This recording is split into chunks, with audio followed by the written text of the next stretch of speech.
Hi everyone, welcome to my channel. ಇವತ್ತು ಹಸಿ ತೊಗರಿ ಕಾಳು ಜೊತೆ ನುಗ್ಗೆ ಸೊಪ್ಪು ಹಾಕಿ ಬಿಸಿ ಬಿಸಿ ಮುದ್ದೆ ಜೊತೆಗೆ ಉಪ್ಸಾರು ಮತ್ತು ಸೊಪ್ಪಿನ ಪಲ್ಯನ ಹೇಗೆ ಮಾಡೋದು ಅಂತ ನೋಡ್ಕೊಂಡು ಬರೋಣ ಬನ್ನಿ. ಮೊದಲು ಗ್ಯಾಸ್ ಹಚ್ಚಿ ಒಲೆ ಮೇಲೆ ಒಂದು ಪಾತ್ರೆಯಲ್ಲಿ ನೀರಿಡಬೇಕು. ನೀರು ಕುದಿಯೋಕ್ಕೆ ಸ್ಟಾರ್ಟ್ ಮಾಡಿದಾಗ ತೊಳ್ಕೊಂಡಿರೋ ತೊಗರಿ ಕಾಳನ್ನ ಹಾಕಬೇಕು. ಈ ಹಸಿ ಕಾಳುಗಳು ಸೀಸನಲ್ಲಾಗಿ ಸಿಗೋದ್ರಿಂದ ಮಿಸ್ ಮಾಡಿಕೊಳ್ಳೇಬಾರ್ದು.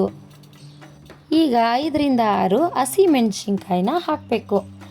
ಮತ್ತು ಒಂದು ಚಿಕ್ಕ ಟೊಮೆಟೊ ಹಾಕಬೇಕು. ನನ್ನ ಹತ್ರ ಚಿಕ್ಕದಿಲ್ಲ, ಹಾಗಾಗಿ ಅರ್ಧ ಟೊಮೆಟೊನ ಕಟ್ ಮಾಡಿ ಹಾಕೊತಾ ಇದ್ದೀನಿ. ಒಂದೇ ಒಂದು ಕಡಲೆಕಾಳು ಗಾತ್ರದಷ್ಟು ಹುಣಸೆಹಣ್ಣು ತಗೊಂಡು ಅದನ್ನು ಒಂದು ಸೌಟಲ್ಲಿ ಹಿಡ್ಕೊಂಡು ಅದನ್ನು ಸಾರಲ್ಲಿ ಹಿಡ್ಕೊಂಡ್ರೆ ಅದು ಸ್ವಲ್ಪ ಮೃದು ಆಗುತ್ತೆ. ಅದನ್ನು ನಾವು ಖಾರಕ್ಕೆ ರುಬ್ಕೊಳ್ಳೋಕ್ಕೆ ಬೇಕಾಗುತ್ತೆ. ಎತ್ತಿಟ್ಕೊತಾ ಇದ್ದೀನಿ. ಈಗ ರುಚಿಗೆ ತಕ್ಕಷ್ಟು ಕಲ್ಲುಪ್ಪನ್ನ ಹಾಕ್ತಾಯಿದ್ದೀನಿ. ಕಾಳು ಚೆನ್ನಾಗಿ ಬೇಯಕ್ಕೆ ಬಿಡಬೇಕು. ಕಾಳು, ಟೊಮೆಟೊ, ಮೆಣಸಿನ್ಕಾಯಿ ಎಲ್ಲ ಚೆನ್ನಾಗಿ ಬೆಂದ ಮೇಲೆ ಒಂದು ಪ್ಲೇಟ್ಗೆ ಟೊಮೆಟೊ, ಮೆಣಸಿನ್ಕಾಯಿ, ಕಾಳು ಎಲ್ಲನೂ ಎತ್ತಿಟ್ಕೊಳ್ಳೋಣ ಖಾರ ರುಬ್ಬೋದಕ್ಕೆ. ಕಾಳು ಒಂದು ಅರ್ಧ ಸೌಟಾದರೆ ಸಾಕಾಗುತ್ತೆ. ಇದ್ರ ಜೊತೆಗೆ ಒಂದು ಸೌಟ್ ಸಾರನ್ನು ತೆಗೆದಿಟ್ಕೊಬೇಕು, ಏಕೆಂದರೆ ನಾನು ಖಾರ ರುಬ್ಬುವಾಗ ನೀರನ್ನು ಬಳಸೋದಿಲ್ಲ.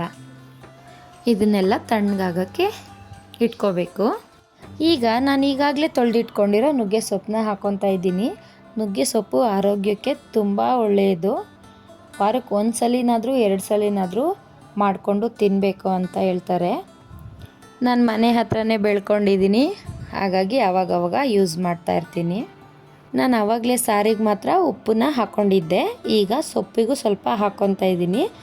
ನೀವು ರುಚಿ ನೋಡಿ ಹಾಕ್ಕೊಬೋದು. ಈಗ ಸೌಟಲ್ಲಿ ಸ್ವಲ್ಪ ಪ್ರೆಸ್ ಮಾಡೋಣ. ನುಗ್ಗೆ ಸೊಪ್ಪನ್ನ ಜಾಸ್ತಿ ಬೇಯಿಸಂಗಿಲ್ಲ. 2-3 ಮಿನಿಟ್ಸ್ ಬೆಂದರೆ ಸಾಕಾಗುತ್ತೆ. ಜಾಸ್ತಿ ಬೆಂದರೆ ಕಹಿನೂ ಬರುತ್ತೆ. ಹಾಗಾಗಿ ನೋಡಿಕೊಂಡು ಗ್ಯಾಸ್ ಆಫ್ ಮಾಡ್ಕೋಬೇಕು. ನಾನು ಗ್ಯಾಸ್ ಆಫ್ ಮಾಡಿ ಸ್ವಲ್ಪ ಹೊತ್ತು ಮುಚ್ಚಳ ಮುಚ್ಚಿ ಇಡ್ತೀನಿ, ಏಕೆಂದರೆ ಕಾಳಿಗೆ ಸೊಪ್ಪಿಗೆ ಎಲ್ಲ ಉಪ್ಪು ಚೆನ್ನಾಗಿ ಹಿಡ್ಕೊಳ್ಳಿ ಅಂತ ಹೇಳಿ. ಈಗ ಆಗಿದೆ. ಈಗ ಒಂದು ಜಾಲರಾಗೆ ಸೊಪ್ಪನ್ನ ಎತ್ಕೊಳ್ಬೇಕು ಒಗ್ಗರಣೆ ಹಾಕೋದಕ್ಕೆ.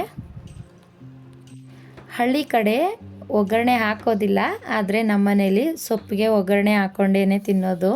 ಒಗ್ಗರಣೆ ಹಾಕಿದ್ರೆ ಚೆನ್ನಾಗಿರುತ್ತೆ ತಿನ್ನೋದಕ್ಕೂ. ಈಗ ಖಾರ ರುಬ್ಕೊಳ್ಳೋಣ. ಖಾರ ರುಬ್ಬೋದಕ್ಕೆ ಒಂದು ಮಿಕ್ಸಿ ಜಾರ್ ತಗೊಳ್ಳೋಣ. ಅದಕ್ಕೆ ಈಗಾಗಲೇ ನಾವು ಎತ್ತಿಟ್ಕೊಂಡಿರೋ ಕಾಳು, ಟೊಮೆಟೊ, ಮೆಣಸಿನ್ಕಾಯಿನ ಹಾಕ್ಕೊಳ್ಳೋಣ. ಸ್ವಲ್ಪ ಕೊತ್ತಂಬರಿ ಸೊಪ್ಪು ಮತ್ತು ಆಗಲೇ ತೆಗೆದಿಟ್ಕೊಂಡಿರೋ ಹುಣಸೆಹಣ್ಣು, 1 ಗಡ್ಡೆ ಬೆಳ್ಳುಳ್ಳಿ, 1 ಸ್ಪೂನ್ ಜೀರಿಗೆ, ಒಂದು 10-12 ಕಾಳು ಮೆಣಸು, 1 ಸ್ಪೂನ್ ಉಪ್ಪು, ಇಷ್ಟನ್ನು ಹಾಕ್ಕೊಂಡು ರುಬ್ಕೋಬೇಕು. ಮತ್ತು ನಾನು ಆಗಲೇ ಉಪ್ಸಾರನ್ನ ತೆಗೆದಿಟ್ಕೊಂಡಿದ್ದೆ 1 ಸೌಟು, ಅದನ್ನು ಹಾಕ್ಕೊತಾ ಇದ್ದೀನಿ. ನಾನು ಖಾರ ರುಬ್ಬುವಾಗ ನೀರು ಯೂಸ್ ಮಾಡಲ್ಲ. ಈಗ ಸೊಪ್ಪಿಗೆ ಒಗ್ಗರಣೆ ಮಾಡ್ಕೊಳ್ಳೋಣ. ಬಾಣಲಿಗೆ 1-2 ಸ್ಪೂನ್ ಎಣ್ಣೆ ಹಾಕ್ಕೊಳ್ಳಿ. ಸಾಸಿವೆ, ಕರಿಬೇವು, ಮೆಣಸಿನ್ಕಾಯಿ ಹಾಕ್ಕೊಂಡು ಈರುಳ್ಳಿ ಹಾಕ್ಕೊಳ್ಳಿ. ಈರುಳ್ಳಿಗೆ ಸ್ವಲ್ಪ ಪುಡಿ ಉಪ್ಪು ಹಾಕ್ಕೊಳ್ಳಿ. ಈರುಳ್ಳಿಗೆ ಮಾತ್ರ, ಏಕೆಂದರೆ ಆಲ್ರೆಡಿ ಸೊಪ್ಪಿಗೆ ಕಾಳಿಗೆ ಎಲ್ಲ ಉಪ್ಪು ಹಾಕಿದ್ದೀವಿ. ಈಗ ಬೇಯಿಸಿಟ್ಕೊಂಡಿರೋಂಥ ಸೊಪ್ಪನ್ನ ಹಾಕಬೇಕು. ಹಾಕ್ಬಿಟ್ಟು ಚೆನ್ನಾಗಿ ಮಿಕ್ಸ್ ಮಾಡಬೇಕು. ಇದು ಈರುಳ್ಳಿ ಜೊತೆಗೆ ಲಾಸ್ಟಲ್ಲಿ ಕಾಯಿ ತುರಿ ಹಾಕಿ ಚೆನ್ನಾಗಿ ಮಿಕ್ಸ್ ಮಾಡಿದ್ರೆ ತೊಗರಿ ಕಾಳು ನುಗ್ಗೆ ಸೊಪ್ಪಿನ ಪಲ್ಯ ರೆಡಿ ಆಗುತ್ತೆ. ಇದಾಗಿದೆ. ಈ ವೆದರ್ಗೆ ಉಪ್ಸಾರು, ಬಿಸಿ ಬಿಸಿ ಮುದ್ದೆ, ತುಪ್ಪ ಹಾಕ್ಕೊಂಡು ತಿಂತಾಯಿದ್ರೆ ಸಖತ್ತಾಗಿರುತ್ತೆ. ನೆಕ್ಸ್ಟ್ ವಿಡಿಯೋದಲ್ಲಿ ಸಿಗೋಣ. ವಿಡಿಯೋ ನೋಡಿದ್ದಕ್ಕೆ ಥ್ಯಾಂಕ್ ಯು.